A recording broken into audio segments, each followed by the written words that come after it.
Hi everyone, it's me, Lizel, and welcome back to my channel and to my vlog. It's good to see you everyone. So ngayon sa ating video ay i-discuss natin kung bakit ang employer ninyo or yung mga company na pinagtatrabahuan ninyo ay continuous pa rin ang pagkakaltas ng HDMF loan sa inyong mga payslip, pero na-tab offset na yung loan mo. OMG. Paano yan? Continuous nagbabayad si employer. Mababawi ba yun? So, ganito. So, magbibigay ako sa inyo ng sitwasyon or example. Halimbawa, ako, may utang ako sa Pag-ibig Fund and then ngayon, ako ay naka-leave sa aking trabaho.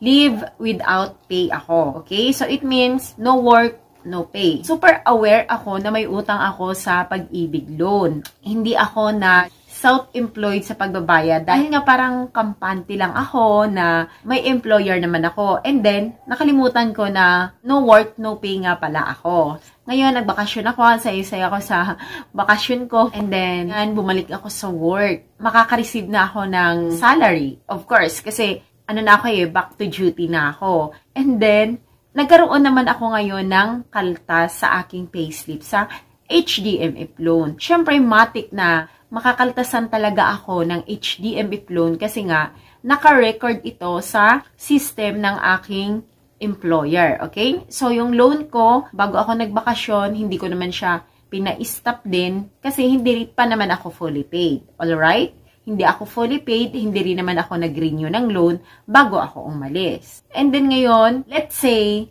naka 6 months na din ako nakabalik sa duty. So, 6 months na diretso na din ako na nag-work. And then, 6 months na din akong diretso na nakakaltasan ng HDMF loan sa aking payslip. Ngayon, naisip ko, ay, maglo-loan pala ako sa Pag-ibig Fund kasi naka 6 months na ulit ako ng work. And then, naka 6 months na akong nakaltasan ng employer ko. So, may 6 months na payment na ako doon. Plus, meron pa akong previous na mga payment kasi bago naman ako nag-leave sa work ay nakakaltasan na talaga ako. Punta ako ng Pag-ibig Fund. And then pagdating ko doon, na-shock ako. Kasi, ang sabi ng Pag-ibig Fund ay hindi ako qualified for loan renewal. It's because kasi na-tab offset na yung aking outstanding loan balance doon. And then, nung narinig ko yan is talagang parang, hello, bakit hindi ako pwedeng mag-loan? Binabayaran ako ng employer ko, kinakaltasan ako sa payslip ko ng HDMF loan and for sure, remitted yun kay Pag-ibig Fund. E di ngayon, parang medyo sumama yung loob ko, diba? Kasi excited na akong mag-loan pero disqualified ako kasi nga na-tab offset na siya, okay? So sa lahat ng mga hindi nakakaalam ng mga tab offset, ito po ay nangyayari kapag halimbawa, tayo ay may mga utang sa Pag-ibig Fund and then, hindi po natin ito nabayaran. Yung loan natin ay nagkaroon tayo ng lapses, hindi tayo nakabayad ng, let's say, 5 to 6 months na diretso. Okay? Nakapag-skip tayo ng bayad for 6 months. So, matik kasi yun sa program ng Pag-ibig Fund na kino-close nila yun. Yun ang tinatawag na tab offset. It means, ang lahat ng outstanding loan balance mo plus yung penalty na na-earn doon dahil nga nagkaroon ka na ng lapses sa yung loan remittance, ay kinukuha ito lahat sa ating Pag-ibig contribution. So, kapag kinuha ito sa ating Pag-ibig contribution, it means, nabawasan yung contribution natin doon, yung total savings natin, okay? Kasi hinata kayo pinambayad, okay? So, sa lahat ng mga regular na nanonood dito sa aking vlog regarding sa Pag-ibig Fund, laging bukang bibig ko si tab offsetting. So, for sure, alam nyo yon. At syempre, para sa mga hindi nakakaalam, for your information po. Continue natin yung ating kwento. Pumunta na ako dun sa employer ko. Inaway ko yung employer ko. Ngayon na na-tab offset ako, bakit naman continuous ang kaltas ninyo? Supposed to be dapat ay i-stop nyo na ang pagkakaltas sa akin. Sayang naman yung kinakaltas ko. Kayo namang mga may mga utang sa Pag-ibig Fund na na-offset ang loan ninyo. Guys, huwag niyong sisihin agad ang mga employer ninyo, okay? Ako kasi, no, sa company na pinagtatrabahuan ko, ako yung Pag-ibig Company Representative. So, kami po talagang mga employer, nakakatanggap kami ng mga notice of stop deduction sa Pag-ibig Fund. Nag-notify si Pag-ibig Fund na itong mga tao na to ay kailangan i-stop na yung kanta sa kanilang multi-purpose loan or calamity loan kung ano man yung in-avail nila. Kasi po, close na siya dahil nga na-tab offset na sa contribution. Ako naman, pag may nare-receive na ako na ganun, talagang matik yan, ini-stop ko talaga yan. Kasi, nag-notify na si Pag-ibig Fund.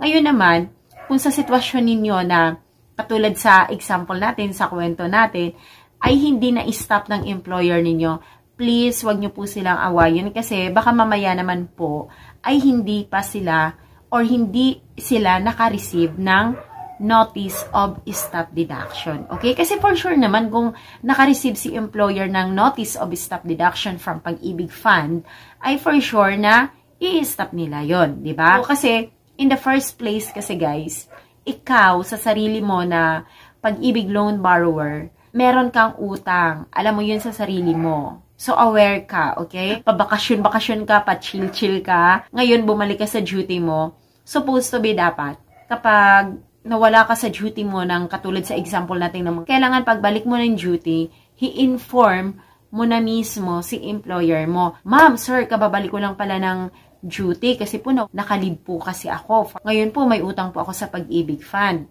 Baka po kasi na-offset na yung loan ko as employer or company representative. Ang pwede natin naman gawin dyan, pwede tayong mag-email sa Pag-ibig Fund, okay? Ipapacheck natin kung active pa yung loan nila. Ngayon, kung hindi na active yung loan nila, and then, na-offset na ni Pag-ibig Fund, pwede na po natin yon i-stop na lang, okay? Para hindi na makaltasan.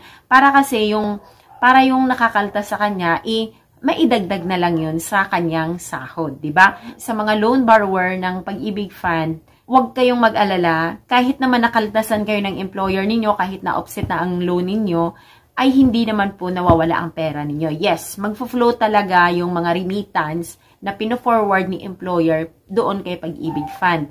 Ang mangyayari dyan, ay pwede nyo naman po siyang kunin. Bale, mag-fill up kayo ng refund form kay Pag-ibig Fund, isasubmit mo siya doon para ma-refund sa inyo. Kapag hindi nyo po siya i-refund and then dumating yung time na pwede na kayong mag-loan sa Pag-ibig Fund, ay isasama naman po yun ni Pag-ibig Fund sa makukuha mo. Isasama nila sa makukuha mong loan amount pero hindi mo yun babayaran. Kasi pera mo yun overpayment mo yun. Yung babayaran mo lang kung magkano yung 80% talaga ng loan amount ng total savings mo. And then, yung excess doon, i-add siya, magagamit mo siya, makukuha mo siya, mai-enjoy mo siya nang hindi mo siya babayaran. Kung halimbawa naman kayo sa mga sarili ninyo, naka-receive kayo ng mga notice ng refund, kailangan talaga ay makapag-comply kayo ng refund. Kasi po, kapag halimbawa, pinadalhan kayo ni Pag-ibig Fund ng notice of refund and then hindi mo siya na-execute, hindi mo siya na-comply for 60 days, ilalagay po nila ito sa ating mga Pag-ibig contribution. So, kung hindi mo siya ma-refund dahil hindi mo siya nilakad,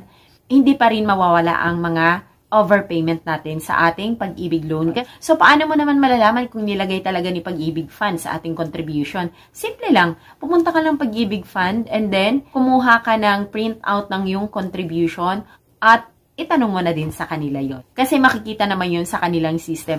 Ayun, dito lang nagtatapos ang ating discussion for tonight. Sana ay may natutunan kayo mula sa ating kwento, diba? So, mag-ingat-ingat kayo sa ating mga loan sa Pag-ibig Fund at a reminder ulit sa lahat ng mga loan borrower or sa mahilig talagang mag-loan sa Pag-ibig Fund tapos bigla kayong nawawala na parang bula sa inyong mga company na pinagtatrabahuan and then suddenly bumalik kayo at aware naman kayo sa sarili ninyo na may mga utang kayo na iniwan, na naiwanan. So, i-inform si employer para ang ating mga employer ay makipag-coordinate kay Pag-ibig Fund. Pwede rin naman na kapag nakabalik ka ng duty mo, ay ikaw na mismo ang mag-inquire kay Pag-ibig fan kung na-close na ang utang mo dahil nawalan ka na yung duty. At syempre, wag niyo naman kalimutan na mag-subscribe dito sa aking YouTube channel at bigyan ng like ang aking video. Thank you everyone and God bless. Bye!